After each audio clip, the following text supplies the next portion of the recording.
Several hundred years ago, the Renaissance marked the spark of a rebirth of creative arts and science. And I truly believe that right now, a new Renaissance is taking place. And the tasks that used to take our fingers and indeed our brains are more and more being taken over by the robots. And what is going to happen? It is going to lead to a new Renaissance. It is my belief that as this new Renaissance takes place, the only way to survive as a business owner in this new age economy is to become a rainmaker. Somebody that has the exceptional ability to drive and create revenue and make it rain. You see, right now, marketing is well and truly harder than ever. Despite having such a plethora of tools available at our fingertips, actually getting results is very difficult. Tons of factors, whether it's the economy, cost of living, increased competition, AI slop, you name it, there's a lot. And that is why, in order to succeed, we have been perfecting the Rainmaker Flywheel here at Entrepreneur Circle, where we comfortably spend around £100,000 per month on paid ads and turn that into £1.1 million per month in gross revenue. And the Rainmaker Flywheel, I believe, is the future of marketing. And this is something I've been working on ourselves and with a very select small group of my private clients. And in this video, I'm going to reveal the entire Rainmaker Flywheel for you so you can stay ahead of the game and ensure you become a rainmaker.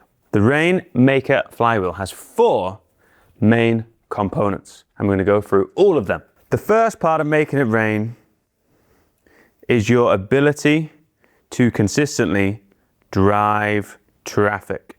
You have got to be able to capture eyeballs and turn them into clicks.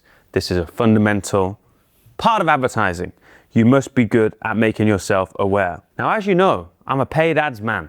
I worked in an ad agency, I built my own advertising agency, and now we do the majority of our marketing here at Entrepreneur Circle through paid ads. But relying purely on paid ads is no longer a viable option, at least not if you want to scale and become a true rainmaker. So there are really 2 elements to driving traffic in the modern age. We do have paid ads, but also we now have to invest in organic. And let me talk about the 2 and the relationship between them. I believe you should do paid ads first because paid ads give you control. You exchange money for a set amount of eyeballs and we're able to turn it into clicks through nice direct response creative. And you got to think of your paid ads as the mechanism that drives the vast majority of action, of clicks. That's really key. We are spending a lot on Meta right now. That's our primary channel and we love it. But you will need to spend in the places your ideal customers are hanging out the most. Interesting little story. I had a 17-year-old girl come into our office for work experience this week, and I spent the day with her, indoctrinating her into the world of marketing and how we do it here at Entrepreneur Circle. One of the first things I did was got my phone out and got her phone out, and we looked at our screen times. And on an average week, we could see where I spent my time being a 29-year-old, CMO, co-owner of this business, versus a 17-year-old who's interested in marketing and wants to go to university. What did we see? Well, my screen time, most of it is getting spent on YouTube, consuming great content like this. Don't forget to like and subscribe. But on the flip side, this girl, Erin was her name, her screen time, 23 hours in a given week on TikTok and a further 11 hours on Snapchat. No time on YouTube, barely any time on Instagram. What does this mean? It just shows you different types of consumers have different behaviors and they show up on different platforms. That's why we believe in choosing the right platform that makes sense for your customer. Paid is good and that gets you up and rocking, but now we have to invest in organic content. And organic content comes in 2 forms. We have obviously the long form and then we have short form. Both are important, but the second thing you want to start with is long form. One of the biggest challenges we face in this new economy is trust. And the best way to build trust is by producing and sharing high quality, long form content that demonstrates your expertise. Much like these videos that I'm creating right now. Because if someone is able to sit and consume a series of, 15, 20, 30-minute videos of you talking about your thing, demonstrating your expertise, your stories, how you got there, how you understand all this stuff, then eventually they are going to trust you. And people go through binging patterns where once they discover someone, they will start to consume all of their stuff if they're interested in it. And next thing you know, they've gone from not even knowing about you and trusting you to all of a sudden really truly trusting you. And this has an incredible flywheel effect, especially when layered on to the paid ads that you're running. Because now if someone has seen your long form stuff and they see an ad, boom, happy days. Short form is a very critical pillar as well, but it is the third and final piece of driving traffic to master. And that is really because of the intensity of creating it if you do it at a high level. The purpose of short form is to leverage the algorithms on the short form platforms to drive discoverability of you and ultimately push people to consume the long form and to then get retargeted by your ads. And so it's a great amplifier. We do it, we invest in it, but we prioritize our paid ads because that is what ultimately drives the vast majority of the clicks, and we've prioritized the long form as that drives the vast majority of people spending time on brand with us and building all of that trust. Short form is the cherry on top of the cake. So that is how we master driving traffic. And then that brings us to the next stage where we must convert traffic. Traffic is only good if we can actually convert it into a useful form. And the useful form for us is leads, contact details. And so we used to use lead magnets, creating useful guides, even videos, masterclasses that we would just give away. And to an extent, they still work. However, the primary focus of our converting traffic strategy now is micromagnets. You see, as people's expectations and timelines of receiving value continue to shorten by how quick AI is producing stuff, we must follow that. And so one of the best ways we can convert traffic is to create a micromagnet, which is a free thing that delivers one very specific result with very minimal effort, input, and time from the prospect. This is the best way to start a relationship, A, because we get a very high conversion rate because we're actually delivering something useful, and B, it gets the relationship off on the right foot because we start by proving to someone we can help them with a specific result. So one of the best form of doing this are specific diagnostic tools that can reveal the precise problem and give personalized recommendation and advice. It can be custom GPTs that create copy or help produce a specific asset. It can be AI replicas of people's brains that they can converse with and get personalized advice from someone's own intellectual property and experience on their scenario and situation. All of them work great. This is the future so far of these micromagnets, and that is how we capture them. Of course, the mechanism by which we capture is a lander or a landing page. And so we must have truly beautiful landing pages. Right now, there's an insane amount of very good AI landing page builders, and everybody's writing their copy using AI. And so whilst we do both of those things, there is a massive gain to be had by the people that are able to inject real human nuances and experiences to make their pages stand out. Not relying too much on AI-generated templates and AI-generated copy is really key here. And investing in great photography, fantastic videos to bring the human element to life, we are seeing having a disproportionate impact on our conversion rates. Obviously, the landing page is where they actually land in, but there are additional elements we bake into this. We make sure we qualify people at the point in which they opt in so we can season our pixel and only send back high quality data to train and prime the algorithms. And we also make sure on the thank you pages that we fill them with value dense content, videos to further encourage consumption, which further builds additional trust.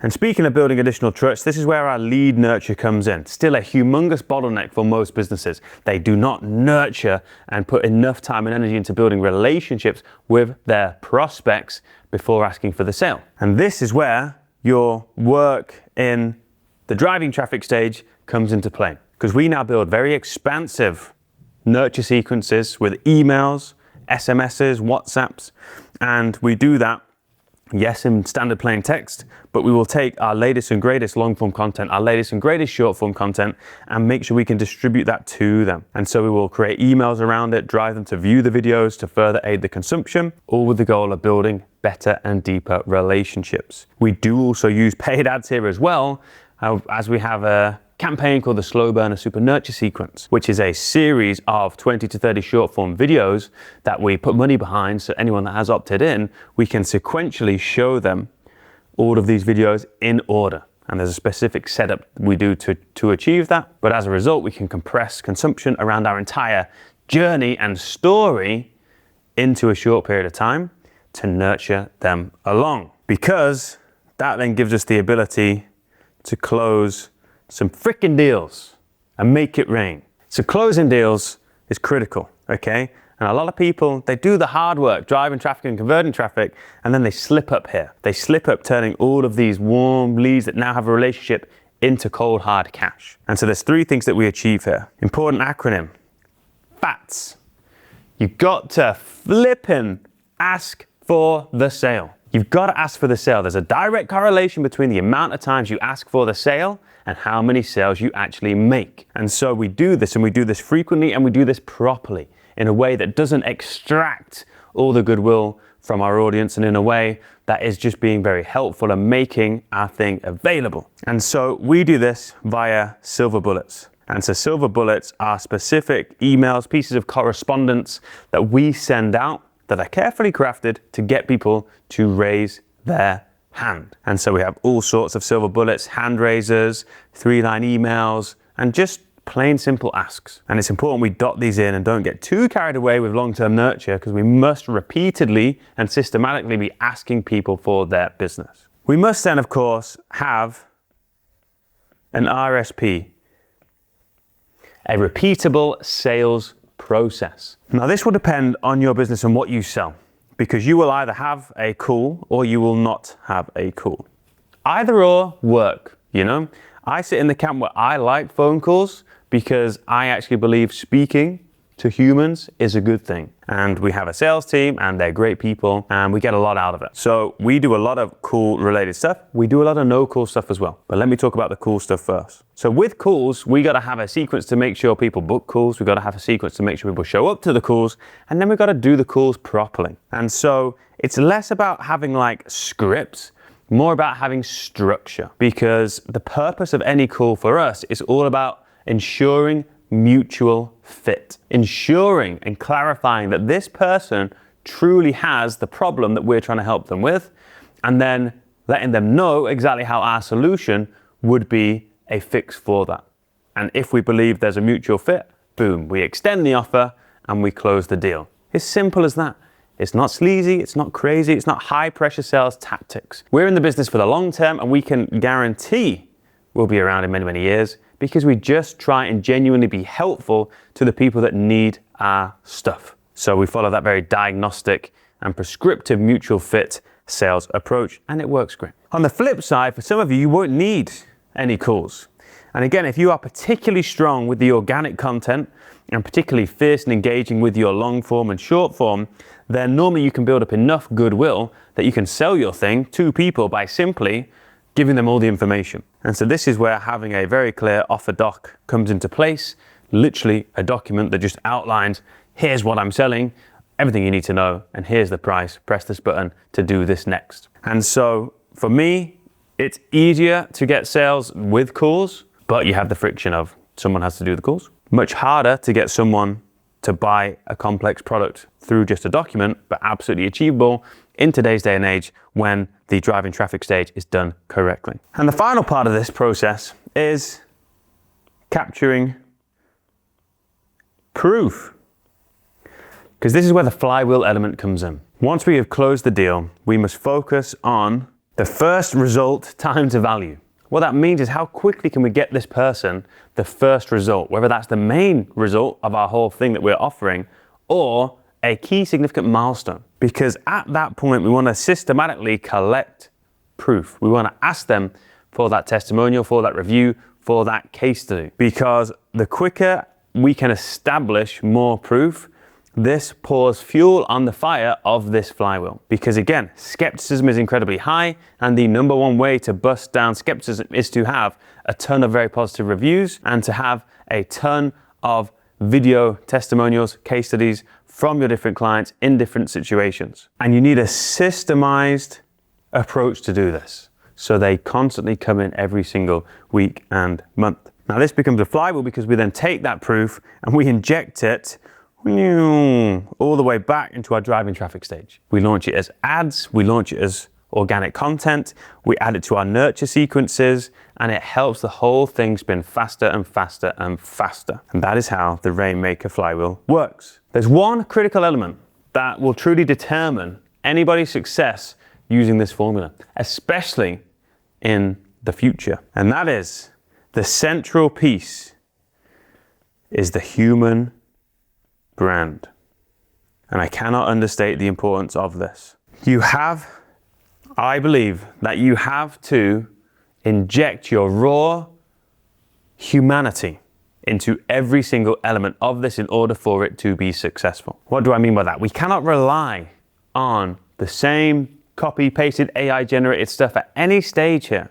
We have to inject our raw human brand, our raw human energy, our own genuine thoughts, opinions, nuances, mannerisms, as that will be the key differentiator as to why the right people will want to work with you. And so whilst everybody is leaning into optimizing for efficiency and producing more and more stuff with AI generation, we are standing firmly in the camp of actually, yes, we're not going to ignore AI, we're going to utilize it, but we are going to spend extra time to do things that will make our output slower so we can pour our heart and soul into it. So we can inject our own little bit of love and care, because that is the edge that AI will not be able to replicate, and that will differentiate us over many years to come and build an AI-proof moat that will keep us very successful when the robots get even smarter. So that is the Rainmaker Flywheel. I hope you enjoyed this video. Don't forget to drop a comment and like and subscribe. And oh boy, I'll see you in the next one.